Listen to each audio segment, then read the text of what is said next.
Okay, one question for every East playoff team. I could not fit everybody in the thumbnail. And also, in my last vid when I was talking about the Knicks, I assumed that it was a guarantee that OG would be healthy for the playoffs, but that's still up in the air, so my bad. Let's start with my Celtics, who did just have a little two-game. What's going on here against Atlanta, where they blew a big lead, and then another one they lost late. And of course, they got the one seed locked up and all that stuff, but the conversation once again became, well, can this team do it in the clutch and all that stuff? Well, taking a look at their clutch numbers, they're like 6th or 7th in the league in net rating in the clutch, which NBA.com considers within 5 points in the last 5 minutes of a game. So the doomer perspective of this team will never get it done in those situations, I think that's a bit too much, but I do also think it's fair to question against a great team last couple of minutes, what's it going to look like, right? Especially because the Bucks are actually 5th in clutch net rating and the Nuggets are number 1. And so if you look at those Atlanta games, for example, they could still pull off some great possessions, like one in the overtime where Tatum's got the ball on the right wing, and then Jalen sets a screen at the free throw line for Derek White, who then goes to the opposite wing, and then Tatum flips it to him, and it's a 3. Hooray, that's cool. But then you also had, the possession where it was a tie game. I forget which Hawks game it was, but it was a, tie game, about 20-something seconds left, and Tatum holds the ball for a very long time as he's kind of posting up on Wesley Matthews or whatever. Wesley Matthews eventually fouls him, and then with about 5 seconds left, it becomes Drew screening for Tatum. The Hawks switch it, and then Drew maybe could have rolled to the rim. Maybe Tatum could have still flipped it to Drew for a pop or whatever. If he went a second later or a second earlier, maybe he could have found Jalen in the corner. The point being is it becomes a Tatum fadeaway 3, doesn't go in.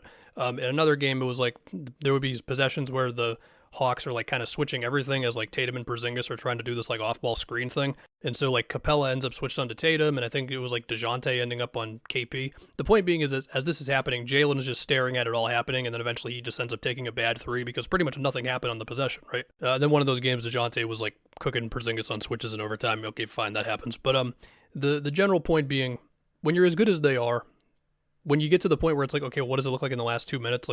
Yeah, that's the last hurdle that you have to overcome. And again, the numbers in the clutch for them are still pretty damn good, but they're not the absolute best, which, by the way, is the Nuggets. So yeah, we'll see. They just beat the Pelicans, hooray. Now, the next question I have is just everything concerning Embiid and the Sixers, because we got the report today saying that Embiid's return is going to be pretty soon here, most likely their next game against the Thunder. This game may have already happened, depending on when you're seeing this video. And so just everything around Joel. The math suggests that they're in the play-in tournament. There is a slight chance of them overtaking Miami and the Pacers for the 6th seed, but the odds are not in their favor for that one. So does he play every game? How many minutes does he play in each game? But if we do get a Sixers-Heat play-in games for 7-8, that sounds like a good time. Okay, next one we're going to go to the Bucks. We are going to talk about Chris Middleton. Sure, you can talk about, Dame game to game, his chemistry with Giannis on screens and all that. I get it. I just want to talk about Middleton, who has had some games where he's popping off and some games where it's a little more, quiet or missed shots, whatever. He is getting his pick and roll opportunities. You're seeing him run screens with Giannis, seeing him run screens with Bobby Portis, Brook Lopez a little bit. You're seeing him run some actions where Dame is on the opposite wing, which I'm always a fan of that because he's it kind of puts the defense in a tougher spot as, for help. And the assist numbers have been creeping up there some where I remember in the Laker game, which he didn't shoot great in that game overall, but I remember a play where he gets a screen from Giannis and he keeps the dribble alive long enough to engage AD who's dropping on it, then he flips it to Giannis. And he's finding Giannis on just little entry passes, or Giannis will slip the screen, he throws it to him immediately. Those two's chemistry has been really good for a while. As far as the scoring, in the games where he is able to go off, in the Suns game, he's got a step back corner 3 over KD. It's okay, Middleton, go off. You've seen some pull up 3s, you've seen some pull up 2s or some turnarounds, or him muscling. I forget who it was, but he's had some muscling buckets here and there, which probably border on offensive fouls, but hey, if they're going to give it to you, then do it, right? So he's having his moments, definitely, but at the same time, rough shooting game against the Pelicans, rough one against the Lakers. It's not a guarantee that he's going to do it every single game, but obviously the Bucks, they're going to need him.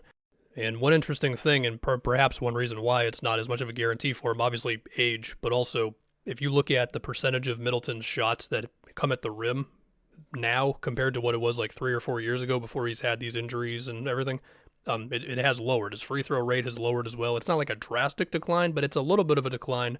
And when he already was a wing who, he could certainly be crafty and finish at the basket and all that stuff, but it's not like Middleton was ever a speed demon with the ball. That's the type of thing where it's just going to be a little tougher for you. But, when the fadeaways and the pull-up 2s and everything are going in, and, he certainly can still cook. So we'll see. There's a lot of offense in this video, I realized. We could put Miami right here as well. Sure, if you want to find the innards of Miami internet, you can find people being I wish Bam scored more. Listen, Bam does so much for the team, okay? Hero's missing time. Rozier's giving them more of the production they've wanted out of that spot lately. But I guess my question could just be on Jimmy and just be like, can he go to that level again for at least some games here and there where it's just so many more on-ball reps, so many more pick and rolls, ISOs, mismatch hunting, and just go and play off Jimmy again? Because regular season-wise, you can't expect him to do that. The dude's like 35 years old, and it would just be way too tiring. Also, he's 34, my bad. And as always, I'm scared of Miami. You knew that. We can move on. Now we go on to the Knicks. And like I said in the beginning, I should have noted in the last video that it's still not a guarantee that OG is going to be back for the playoffs, and of course Randall is still out. They did just get Mitch back, which is nice. But my question for them is just the scoring around Brunson, and of course those injuries having to play a part in that. Brunson's been going crazy. I mean, he's had like 60 against the Spurs, and the amount of possessions he has on the ball, the amount of shots he takes compared to the rest of the team, it's crazy. But look, you've got DiVincenzo taking a lot of threes, where some are him taking pull-ups in transition, some are him just relocating off of Brunson doing something, or Josh Hart screening for Brunson or cutting and keeping the offense moving that way. You've got DiVincenzo sometimes just taking some effort threes, the best way to put it, where he gets like a DHO from Hartenstein and then he's going up with it. McBride has also gotten his three-point attempts up as well. In that Raptors game, he went crazy, especially just kind of playing off of everything. You have Hartenstein and his finishes at the rim. You have his offensive rebounding, which is still a massive thing for this team, especially with Mitch back. I mean, even when Mitch was down, the Knicks have still led the league in offensive rebound percentage, and a lot of that is Hart. It's also Josh Hart. Precious gets busy on the boards. And so through, some guys is shooting, and through Josh Hart being a screen setter and just doing a kind of everything. I mean, he'll like hold the ball and allow Brunson to kind of work off ball a little bit. Hart will also get the occasional pick and roll action with Hartenstein or Precious or whatever. Like, they are able to do enough on offense, given the fact that their defense has still remained really good, and that's even with OG, like, not playing in a lot of these games. And just for reference, in the last 15 games, they are second in the league in defensive rating. I mean, they're doing, like, 4-guard lineups. I mean, I guess if you consider Hart a forward, then it's 3 guards, 1 forward center. But regardless, they're making it work, and they've been one of the most fun teams in the league recently, just looking at them trying to figure this whole thing out. But when we're going to talk about the playoffs, it does become, okay, well, do you really have enough scoring around Brunson? Now, what about Bojan? Well, if you take a quick glance at his stats, it's like 10 points a game, 35% from 3, which even then, that's a little underwhelming. If you go down the recent games outside of the Raptor game, it's like, this is not really hitting the way you would have envisioned it with how much we loved it at the deadline, Now let's talk about Cleveland, who just had a 29-point loss to the Nuggets in Denver, and that was with no Jamal Murray playing. I guess my question about Cleveland, specifically it can be the offense, but really it's just everything. Look, Mitchell is wearing a mask currently after being out for a number of games. Mobley missed some games recently, but he's been back for about the last 5. And of course, we all know about that insane run they went on that I called the best story in the league, because I think it was. I mean, we just shout out to Okoro and Sam Merrill and Dean Wade and Craig Porter Jr. when he would pop up, and Jared Allen being used as like more of a hub on offense, for handoffs and the whole thing. Like, it was good. But it does feel like when it comes to the starting group, there just haven't been enough games played amongst them this year to really get this thing off the ground. They've played like 20-something games together. Mitchell, Garland, Mobley, Allen, and those 4 together this season in 328 minutes, 24 games, have a net rating of 1, which is basically neutral. And so, I mean, you look at their last one against Denver, and there are a few possessions there where there's just like multiple screen actions, whether it's on or off the ball. Maybe it's like Donovan Mitchell getting a pin down from Jared Allen off ball, to where he then gets the ball top of the key, and then that kind of doesn't result in anything, and so he flips it to Max Strus, and then Strus shoots a 25-footer, and I mean, it's a shot he can make, but it doesn't go in, and the feeling afterwards is just kind of blah, I guess. Another play I remember where it's basically the same thing, although I think it was like Garland and Mobley trying something that didn't really result in much, and so then it's a flip to Mitchell, who then ends up taking a long 2-pointer that doesn't go in. One play where Jokic hits him with one hit-ahead pass, and they just kind of lose track of Reggie Jackson, who walks into an easy 3, and Mitchell was like visibly frustrated after that one went in. So, and Mitchell actually just had a quote where he was basically saying like, it's April and we're still making mistakes, and I don't think that's him trying to be like, I'm doing my job, everybody else sucks. Like, I think he's putting himself in the same boat of the whole team being like, yeah, we're just kind of not where we want to be right now. So yeah. Now, with all that said, look, they're a 45-win team. They're the 3 seed in the East. Granted, the Knicks are a half game behind them right now, and the Magic are like 1.5 games back on them. But okay, like, they're not in a horrible position. It's just given, what they gave up for Mitchell and his contract situation, which is, what it is, as well as coming off the round 1 loss. And now we go to the Magic, and I mean, you could just say the real question with Orlando is just how scary are Jalen Suggs and Jonathan Isaac going to be for an opposing team's offense and stuff. And some of that being, how many minutes can Isaac get on the floor? So I do have like a little bit of questions about Paolo in the playoffs, not really in a prove to me that you got it kind of way. Like, he's good. It's more so I just want to see how teams guard him, which I imagine is going to be they're going to dare the Magic like crazy to beat them from outside and load up on Paulo. My question is just around Franz. And, well, there's kind of no other way to put this. Franz's jump shot has just basically left him for a while now. I mean, he is pretty much only shooting shots in the paint.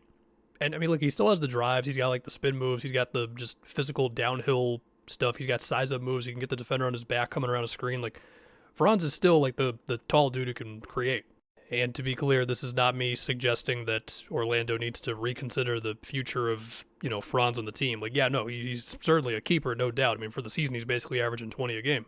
Their defense is, of course, great. He plays a whole lot of minutes. His free throw percentage is still good, which suggests that the jumper should come back around. But it's very rare for someone's three ball to go from being pretty good. I mean, his first 2 years, basically 36% on about 4 a game to 28% this year. And so, yeah, I mean, just what's that going to look like in the playoffs? Let's talk Pacers. Admittingly, this was the team I had the toughest time finding just one solid question for, because I think, Halliburton's had to deal with the hamstring injury, and he has had some games where he's been going off since. You've had what I would say is some signs that their defense is better since the Siakam move, and, more Nesmith, more Nembhard with Buddy being gone, even if Buddy's movement as a shooter was definitely real value for them. The funniest thing was them giving up 150 to the Lakers one game and then giving up 90 to them like a week later. I mean, Mathurin has always been kind of a big question guy for them, for me, because, decision making, even if the talent is certainly there, is he making the right reads, getting downhill and everything? Well, he's out for the season now with a shoulder injury. So, like, maybe my question for the Pacers is, like, should I have a question about the Pacers? Like, maybe, like, I don't know, should Jarris Walker be playing more? Like, yeah, probably. And now a question for the Bulls and the Hawks. Look, they're going to play in the 9-10 game. Trae Young may or may not play. He's still out with an injury. You got Caruso and Io for DeJounte and potentially Trae. My question for these teams is, are they going to have fun? I hope they do.